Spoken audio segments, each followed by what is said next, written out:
Muito bem, uma ação da Polícia Federal agravou ainda mais a relação entre o governo e o PSL. Na manhã dessa terça-feira foi deflagrada a Operação Guinhol, que apura o uso de candidaturas laranja nas eleições de 2018. O principal alvo, o presidente do PSL, Luciano Bivar. Um mandado de busca e apreensão foi cumprido na casa do deputado federal em Jaboatão dos Guararapes, em Pernambuco. Também foram cumpridos mandados na sede do partido no estado e em uma gráfica. A ação busca saber se houve fraude no emprego dos recursos destinados às candidaturas de mulheres, já que ao menos 30% dos valores do fundo partidário deveriam ser empregados em campanhas femininas.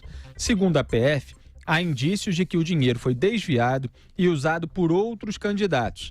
A defesa de Luciano Bivar e do PSL divulgou uma nota assinada pelo escritório de Ademar Rigueira. A nota diz o seguinte, aspas, a defesa enfatiza que o inquérito já se estende há 10 meses, já foram ouvidas diversas testemunhas e não há indícios de fraude no processo eleitoral. Ainda na visão da defesa, a busca é uma inversão da lógica da investigação, vista com muita estranheza pelo escritório, principalmente por se estar vivenciando um momento de turbulência política. Fecho aspas. O fato de Luciano Bivar estar na mira da Polícia Federal deve fortalecer o movimento de dissidência dentro do PSL. Para a deputada Carla Zambelli, por exemplo, a operação reforça o pedido de auditoria nas contas do partido. O líder do governo na Câmara, Major Vitor Hugo, também acredita que a ação da PF reforça as preocupações que parte da legenda tem com a própria sigla. Em entrevista à Jovem Pan, ele ponderou, no entanto, que o melhor seria que todos ficassem no PSL. Aliados governistas, porém, mostram preocupação com o tratamento diferenciado ao ministro do Turismo, Marcelo Álvaro Antônio, que também é investigado sobre o uso de candidatura laranja. José Maria Trindade, eu começo essa por você. A gente comentou aqui como é que começou aquele bate-boca entre o Jair Bolsonaro e o Luciano Bivar, naquela saída do Jair Bolsonaro no Palácio do Planalto, aquela muretinha onde ele bate papo com o jornalista e tira foto com alguns eleitores. Ele falou ali que o Luciano Bivar estava queimado, que era para esquecer o PSL, aí o Bivar acabou respondendo. Eu li hoje pessoas que estavam concluindo que o Jair Bolsonaro, de alguma forma, foi informado de que havia investigação e acabou se antecipando nesse afastamento do Luciano Bivar. Você acredita nessa tese, nessa hipótese, Zé Maria? Pois essa é que é a grande dúvida. Aliás, nós informamos aqui lá atrás, quando essa disputa ainda era interna e ainda não era fogo, apenas fumaça, né?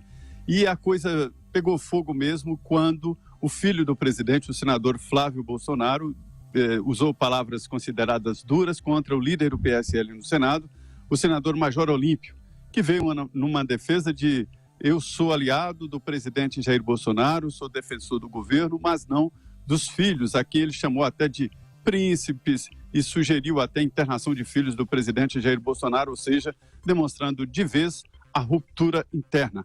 O presidente Jair Bolsonaro gosta muito ali de comparar a uma condição familiar. Isso aí é o tipo de divórcio litigioso onde sobra acusação para todo lado. É uma troca de chumbo pesado.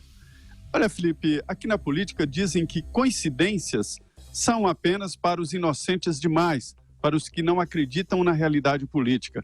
E aí voltam a citar aqui pelos corredores aquela frase antiga do jabuti, né? Quando você vê um jabuti em cima de uma árvore, ou é enchente ou mão de gente, porque jabuti não sobe em árvore.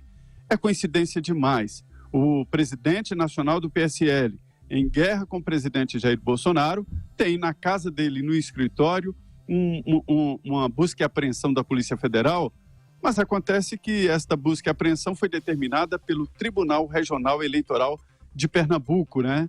Mas acham aqui que não. Ou o presidente sabia, quando disse aquilo para o fã, né, de que estava queimado o Luciano Bivar e o PSL sabia dessa busca e apreensão, ou então ele determinou. Não há como determinar a Polícia Federal.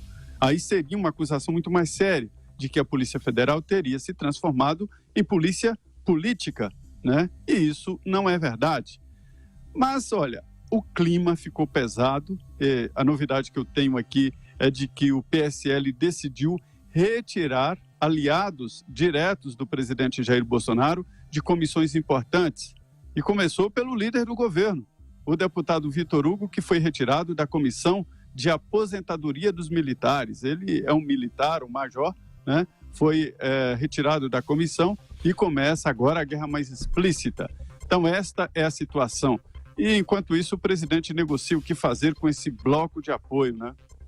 Agora, Zé, aprenderam alguma coisa ou não? Apreenderam documentos e memórias de computador, a gente não sabe ainda o conteúdo. Isso foi feito lá em Jaboatão dos Guararapes, que é uma cidade próxima de Recife, ali ao lado mesmo, não dá nem para saber qual a diferença. Tá. E é um processo que já está sendo feito, Augusto, há 10 meses.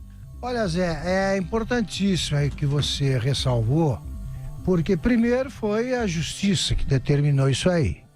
Não foi o presidente da República, nem o seu ministro da Justiça. Segundo, o Luciano Bivar, ele me parece uma pessoa bastante sujeita a mandados de busca e apreensão.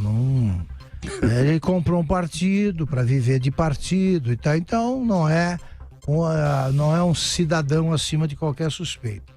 Agora, o governo, se ele corre, se ele fica, o bicho come, se ele corre, o bicho pega, porque se a Polícia Federal não faz o mandado de busca e apreensão, é o governo que não deixou. Se faz, estão protegendo. Se faz, ele está exorbitando. É o seguinte, aqui não tem a menor possibilidade de sair um mandado de busca e apreensão contra o nosso Zé Maria Trindade. Se fizesse isso, nós aqui, o do Felipe, nós íamos chefiar liderar um ato em homenagem ao Zé, porque não tem culpa nenhuma. Agora, eu não ponho a mão no fogo por outros. Então é o seguinte, por que eles ficam inventando um lugar para fazer busca e apreensão? Quando você vai busca e apreensão, você busca e apreende alguma coisa. Então vamos ver o que vem, porque até agora não houve nenhuma irregularidade. Felipe. Fala, Zé. Ô Felipe, olha, esse assunto, ele é tratado às vezes ali como uma coisa menor, né? Mas ele tem implicações sérias. Trata-se de dinheiro público, eu estou chamando essa investigação aí de laranjas, né? Primeiro, é dinheiro público envolvido. E são 2 laranjais investigados. Um em Belo Horizonte, né, que funcionaria em Minas Gerais, e outro em Pernambuco, que funcionaria ali a central, na região mesmo da capital. Acontece o seguinte, o Tribunal Superior Eleitoral, TSE, decidiu no início desse mês uma ação de 2016. Veja como a Justiça Eleitoral, que só julga assuntos eleitorais, é rápida, né? O mandato está acabando. E ela agora é que está concluindo. 5 vereadoras foram candidatas em Valença, no interior do Piauí, e elas não fizeram campanha. Não gastaram nada, mas também não tiveram votos. A chapa contrária disse que isso é uma fraude. O TRE decidiu e o TSE, no plenário, por 4-3, decidiu que é fraude. E mais do que isso, decidiu anular toda a chapa. Entendeu o Tribunal Superior Eleitoral que uma fraude assim desobedece à lei eleitoral. A chapa não cumpriu as exigências da lei eleitoral de apresentar 30% de candidaturas de mulheres. As candidaturas foram falsas, elas não gastaram nada e não tiveram votos. Neste caso de Minas, houve a candidatura, dinheiro investido, e as candidatas dizem que devolveram o dinheiro para o presidente, o ministro Álvaro Antônio, que é deputado, então ficou mais sério. Mas, resumindo, se houver a condenação desse caso dos 2 lados, os deputados serão cassados, porque a chapa, a coligação, não cumpriu a legislação eleitoral, é como se a chapa não existisse na eleição. Então, os deputados serão cassados. Isso muda a composição de representação dos deputados federais aqui. O PSL perde deputados de Pernambuco e de Minas Gerais. Então, a situação pode se encaminhar para um lado tão sério que pode chegar à chapa do presidente Jair Bolsonaro. Se houve descumprimento em 2 estados e uma indicação de que poderia influenciar na eleição nacional, olha a coisa chegando na chapa nacional, né? Agora, Augusto, se esse afastamento do pessoal do PSL ligado ao Jair Bolsonaro e do próprio governo em relação ao Luciano Bivar se deve a eventuais possíveis falcatruas que estão sendo investigadas aí para ver se realmente aconteceram. Você acha que existe 2 pesos, 2 medidas, duplo padrão em relação ao tratamento com o Luciano Bivar e em relação ao tratamento com o ministro do Turismo, Marcelo Álvaro Antônio, que também é investigado sobre o uso de candidatura laranja, e em relação ao Flávio Bolsonaro, que é investigado por suposta rachadinha lá no Rio de Janeiro? E o Gustavo Bebiano, né? Acho. A ação tem que ser igual. A reação tem que ser igual, o comportamento tem que ser igual, os métodos tem que ser iguais. Assim não vale. Quer dizer, esse pode, esse não pode, aqui sim, aqui não. Isso aí só mostra que você está se valendo de pretextos legais para afastar as pessoas que te incomodam. Tem toda a razão. Pois é. O que é que está esperando o governo para tirar agora? Agora chega, né? Agora chega. Se o caso do Luciano Bivar basta, e talvez baste mesmo, para que, tanto que é a justiça que está mandando, né? Para que ele seja visto como um sujeito que usou esse negócio de cota de mulher aí para ganhar dinheiro e tal. Estão esperando o quê para tirar esse que tem 3 nomes, não tem sobrenome? Marcelo, Álvaro, Antônio. Chega! As evidências são mais robustas e maiores que as do caso do Bivar.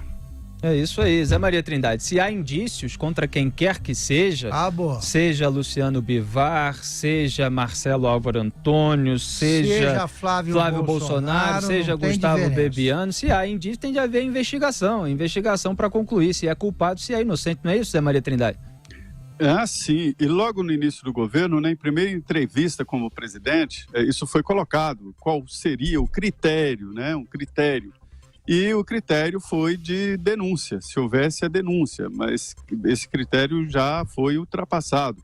A gente nem sabe se o ministro do Turismo, Marcelo Álvaro Antônio, será réu, porque o processo entrou em sigilo.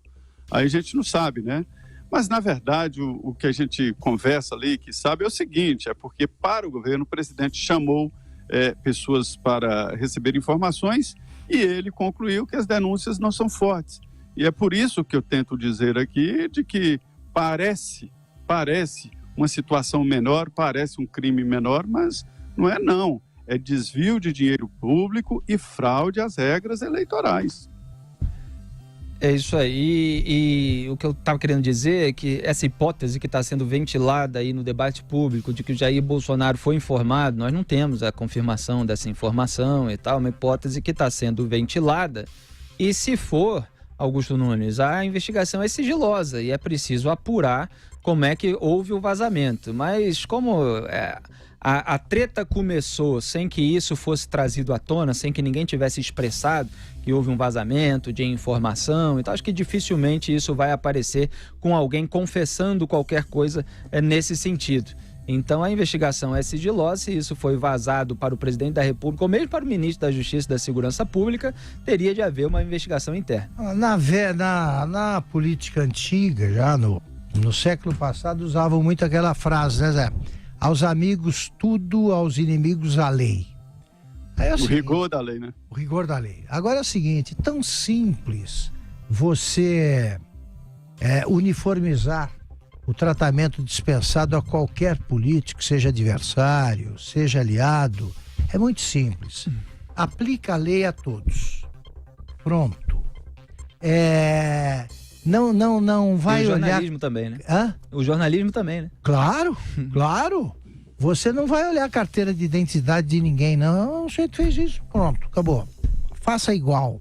Se você aplicar a lei a amigos ou inimigos, se você não ficar usando espertezas para que uns sejam mais bem tratados que os outros, você escapa de qualquer tipo de constrangimento como esses que vão surgir por força dessa diferença de tratamento.